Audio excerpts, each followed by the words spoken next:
Hello, everybody. Dan Tomaszewski here with Everything MSP. We're here for our Take 5 podcast. I hope everybody's doing great today. I'm here with Connor Swalm with Phin Security. Connor, how you doing today? I'm doing amazing. How are you, Dan? I'm doing great. It's we're just coming off the weekend, so I had a good weekend and ready to crank this week out and make things happen. It is hard to believe that just this year, even though it seems like it just started yesterday, is moving faster than you can imagine, right? Yeah, we're already almost in February. Where's the month Yeah. going? Exactly. And as we get started, there's a few things that, we want to cover today. But first and foremost, Fin Security, I just want for anybody in our audience that's not familiar with Fin, could you give us just, a 60 to 120-second overview of what is Fin? Yeah. Well, so Phin Security in the most simplest put way is we're an MSP focused security awareness training platform. So we work exclusively with MSPs. We built our platform for them. So think of all the quality of life stuff that you wished your enterprise focused tools had in other areas of your security or IT stack.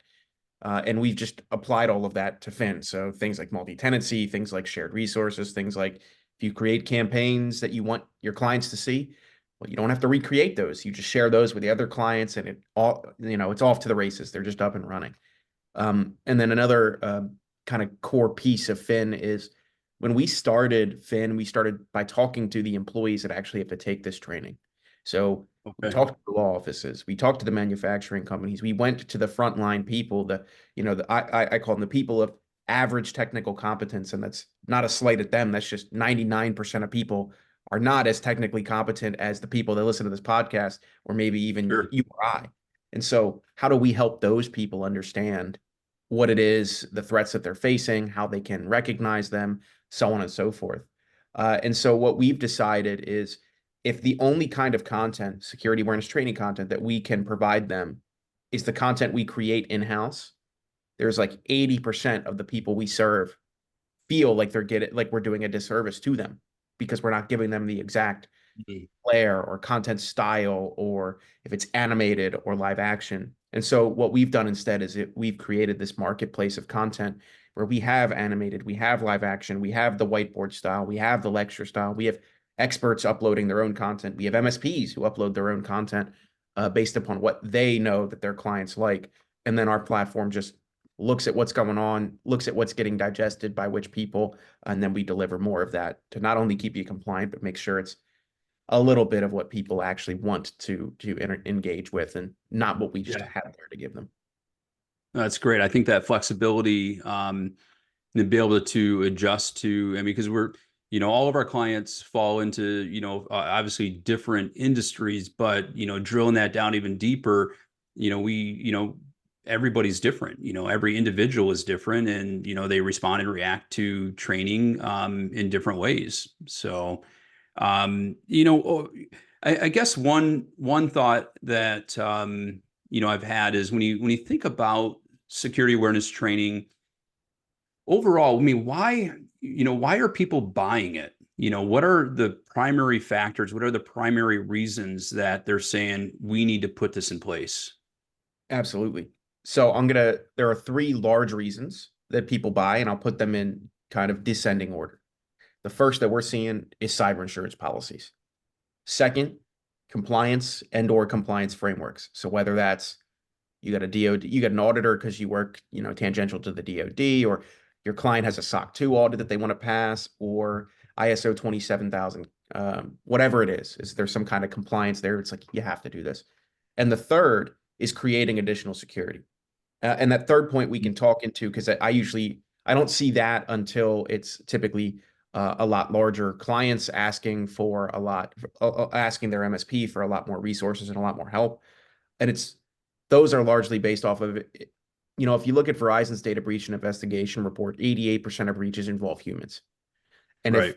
the goal of your clients and if the goal of yourself is to not only prepare for a breach, but to prevent it as much as possible, wow, we should really be looking at our humans and trying to help them understand the world around them and also secure them in a lot of ways. So those are the three reasons that I see people purchasing at this point.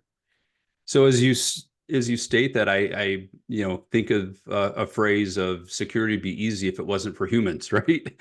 Because ultimately, it's that human element that has such an impact. And you can have all the security in the world, but there's still the risk and the liability that comes to humans being involved. And yeah, Yeah. so there's quite a bit from that component. You could think about it like this. Why does technology exist? Why do humans create it? And the answer is to make our lives easier. Whether that's we're using our CRMs because keeping track of thousands of potential customers is too hard. So we're using that technology, or QuickBooks, like accounting is Right. difficult. And we used to do it on paper and that was fraught with errors and we didn't know what was going on. It's like all of this technology, every piece of it exists to make our lives easier. And so your job as an MSP partner, as that IT resource, as the cybersecurity resource, quite frankly, it's to enable the business that is working with you. It's to make their lives easier as a whole. It's to make their profit go up and their costs go down, or some variation thereof. Your job is to Yeah. keep them in business. And so a lot of this risk that you see humans introducing into a business is risks that's there because they're making their lives easier. They're using all these tools that you may or may not be aware of because they want their jobs to be easier. And so I kind of view it as people, and this technology exists. It's pervasive in our lives. Technology and the foothold it has in our lives and our business is only getting bigger and bigger and bigger every year. And so people are wholly unprepared for recognizing the threats that that new technology introduces into their Right. life. Because again, they're just looking at it from the lens of, yeah, my job's a lot easier now. This is cool. I'm going to keep doing it, and that's Yeah. it. So, in a perfect world, as we onboard new employees, we do, I guess in a perfect world, there's training that's taking place, right? So as you're doing your tour, you're handing over them a laptop. Before any work begins, they're going through some training. And also in a perfect world, you would think that they would embrace it, they would understand it. But also ultimately, we still need to educate them as we go on. So what are those reasons, and why is it so critical that we continue to educate them about best security practices versus us doing that up front and letting them roll? Sure. So there's really two reasons why you want to train people. One is you want to change their behavior in some way, shape, or form, right? You want them to do less of the risk introducing behaviors and more of the risk reducing behaviors, such as enable multi-factor authentication on their Microsoft account. It's a pedantic example, but to this day, people won't do that. Right. The second reason is you want them to be aware of reality, like threats that are in your email inbox today. They're on your computer. They're people walking into your front door. And specifically in cybersecurity, the threats that we face, whether it's something as technical as a zero-day exploit in very commonly used software, or something as non-technical as a person tailgating you with a box of donuts into your office and saying, "Hey, where's the break room?" All of those Mm. threats, your people are exposed to in some capacity, maybe not immediately at that moment, but they are in some way, shape, or form. And those kinds of threats, again, spanning from super non-technical to incredibly technical, those change day by day. To give you a really, I guess, poignant example, the cyber insurance industry, it's like 5 or 6 years behind the actual threats that we're facing today. And that's just the speed at which the cyber insurance industry moves. And so if your people are completely unaware of reality, how could they possibly change your behavior? It's like if you don't get that second point, you can't ever accomplish either of those Right. goals that you have for your education. Yeah. I think too, just the whole out of sight, out of mind, and if we aren't continuing to address it, right? I mean, obviously, first and foremost, it takes time for those habits to be built, just because we're humans, but also because we're humans, if that training discussion, that awareness is gone, then all of a sudden, people over time will become less concerned, less, vigilant, and then we'll see an uptick in, in actual exploitation of that. You're absolutely right. I'll provide an analogy here that I've provided in the past for how often should we train people. Um, I asked my car mechanic one time because I was genuinely interested. Hey, I get my oil changed every 3,000 miles, every 5,000 miles. Uh, that's what my car dealer told me. Right. What's the actual number? Like, you're the mechanic. How often should I be? Like, what's the ideal for my car? And his answer was, well, the ideal for your car would be to have oil run into the top of the engine and out the bottom. And Mm, but that's not practical, nor is it cost efficient. So we don't do right. that. You'll change your oil every 5,000 miles, and that's good enough. I apply that Interesting. same analogy to training.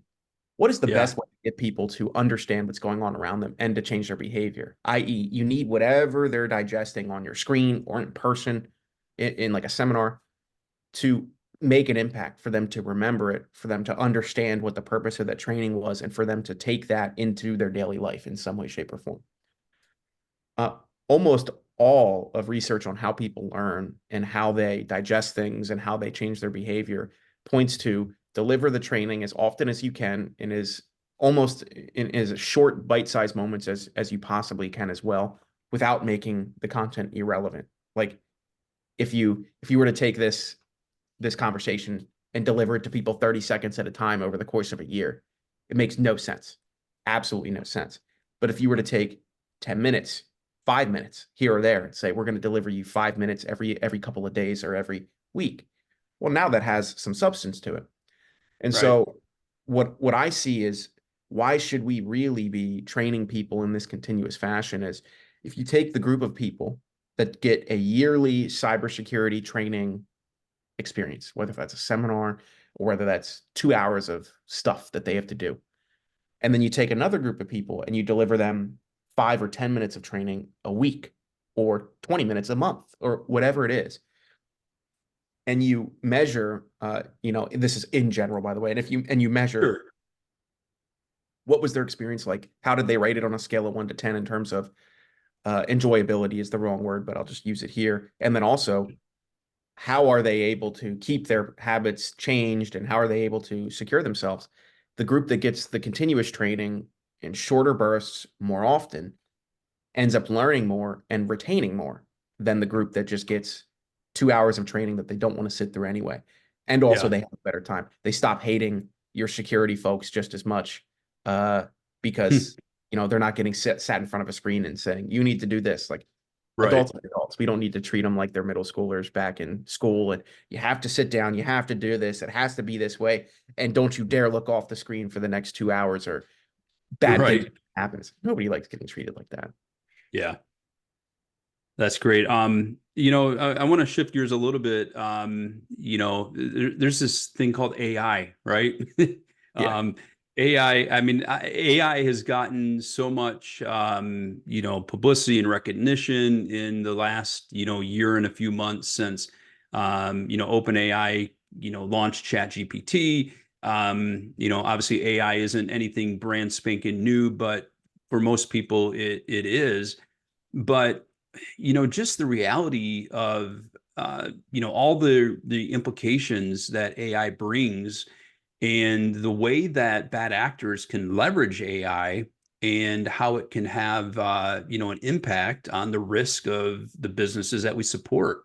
What are some of your thoughts as far as what kind of impact it's going to have and what we can do? Yeah, absolutely. So let me go back to a statement that I made earlier. Technology exists to make our lives easier. I Hmm. didn't just say the good guys. I'm air quoting for those of you who are just listening. It's everybody, Yeah. right? So that includes malicious actors that may or may not be located in the United States, that English may or may not be their first language. It includes everybody. And so let's go on this journey. There are largely two types of phishing that exist. And I'm going to use phishing here instead of social engineering because it's the most popular form of social engineering. There are really two types of phishing: incredibly targeted, right? I know Dan works at everything MSP. I know he lives in the state. I know his family is comprised of these individuals. I know that he talks with these people in his company. It's like, I could go get all that information online. It's actually really scary how much information exists on everybody. Yeah. Not just, I'm using you as the example here. Yeah, it All of us, is. all of us. Well, if a human's putting in that effort, so let me actually, that's the first, incredibly targeted. The second is spray and pray. I'm going to send the Right. same email to a million people, and I'm going to get 40 people to fall for it, whatever. Those are really the two types of phishing. So let's analyze what is AI going to do in both of those for both of those kinds of phishing attacks. Well, let's go to the super targeted form. How much effort is a human putting into gathering that information, selecting the people to target, creating the attacks, sending them at the right time from the right people, X, Y, and Z? Humans are already putting in a ton of work. So I actually don't think there's going to be a lot of change in the way super targeted attacks are carried out. Maybe AI will be used to help people find the target more effectively, but then going and using AI leverage tools like Seamless or like any skip tracing tool to get contact information, that already exists. I don't see that as changing. Right. Well, Right. let's go to the spray and pray method. Everyone makes fun of the I have a long lost relative scam, or I have Yeah. the Nigerian prince scam. It's like, if you give me $100, I can send you the pallet of cash that I got here, blah blah blah blah blah. Everyone makes fun of those, and largely because of how how low in complexity those attacks are. They're easy to detect. Of course, this Nigerian prince is not real, and I'm getting scammed. Of course, I don't have a long lost relative that lives halfway around the world who can't tell me what my mother's name was. It's like Right. Right. everyone makes fun of those. But now let's enter a world where the English and the subtext of those communications is perfect, as if a native English speaker like you or like me was writing it. Now let's imagine that we can't identify the spray and pray emails by the content inside of them when it comes to their grammar, when it comes to spelling, when it comes to tone, when it comes to the voice, when it comes to stringing together coherent paragraphs to tell a story. AI makes all of that available at Yeah. the snap of a finger. And if you don't think that's true, there are thousands and thousands of videos online of AI researchers saying, hey, AI security is an enormous problem. And even if you have these protections in place, like I was watching this common scam, like guy that catches scammers, Kit Boga. He's like, let's see if AI can teach me to make a bomb. And it's like, no, Mm. you can't do that. Yeah. And then I was watching this other video where this guy's response was, let's say I'm talking to my mother who was an explosive ordnance person in the army during the Vietnam War, and I just want her to explain to me what a normal day Mm. was making bombs, blah blah blah blah blah. And it's like, oh, this is for education. Okay, I'll go do that. Right. It's like, if you think AI is at a place where it's like nobody's going to be able to write legitimate phishing emails with using AI, even if they're not native English speakers, I think you're just living under a rock, because Yeah. clearly AI security has not matured to a place where malicious uses don't exist. They exist everywhere. Like I said, technology makes it easier. Doesn't make just the good things easier. It makes all the Yeah. bad things easier too. Well, plus just the whole, personalization of it. We have so much information out there that we all post on social media, things that are so revealing. And, I think in the past, a lot of times people will open up an email, like, maybe it's coming from UPS and obviously it's a phishing email. And to them, it ends up being coincidental that they just happen to drop something off at the UPS store, whatever the case may be. But I think just the the next steps are real personalizations, and I know they're here today, but it's only going to get worse, right? Where it truly is so, intimate as far as like, hey, this cannot be not true because this sounds like me. This sounds like what just occurred in my life, right? It's true.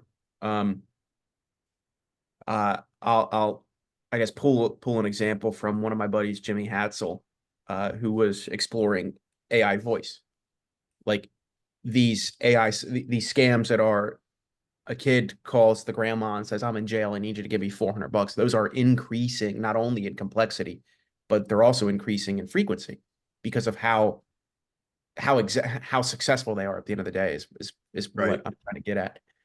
And so I guess the point I'm trying to make is there is tons of video of Jimmy Hadsel that exists online. This AI model that he was showing me needed was like 30 seconds of his voice somewhere on the internet Hmm. to train that voice model to sound enough like Jimmy that if I weren't Yeah. talking to him on a weekly basis, and if I weren't on a super high quality video call like this, if I were on my phone or something and had less than perfect reception, I'd have had no idea that wasn't Jimmy talking to me. Right. That's how good that technology is already. It's just going to keep getting better. So if there's Yeah. any kind of voice or video or images of you online, somebody could go put that information into some kind of large language model that's making your voice, making your video, or making a text to something of you already. So it's Yeah. scary. Scary is the word that a lot of people are using for it. More and more advanced, and we just can't ever let our guards down. We need to continue to be vigilant, and most importantly, we need to ensure that we're protecting our organizations, our clients' organizations, by putting proper training in place and keeping them up with best practices. Um, Connor, I greatly appreciate your time. A lot of great information. One thing that I just wanted to, as we leave, if someone wants to learn more about Phin Security, what would be, the best way for them to reach out to you guys?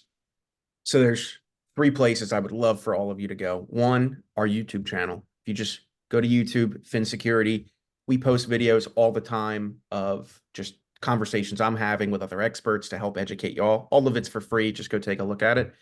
Our website, phinsec.io, or find me or my company on LinkedIn. We'd love to have a chat with you. Awesome. Well, thank you so much for your time. Everybody out there, thank you as well for your time for joining us for today's Take 5 podcast. With that being said, everybody have a great rest of your day, and we will talk to you all soon. Thank you.